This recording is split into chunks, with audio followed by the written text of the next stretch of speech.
83 साल भदौको 10 गतेको दिनमा तिब्बतबाट बाढी आई लग्यो एकैछिनमा।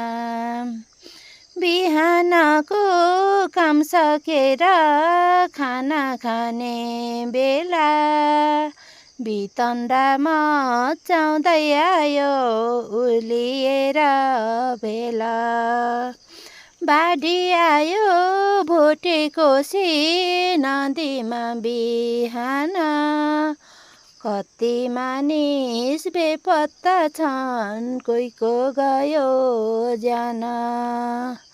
अझै कति बेपत्ता छन् कुनै यकिन छैन।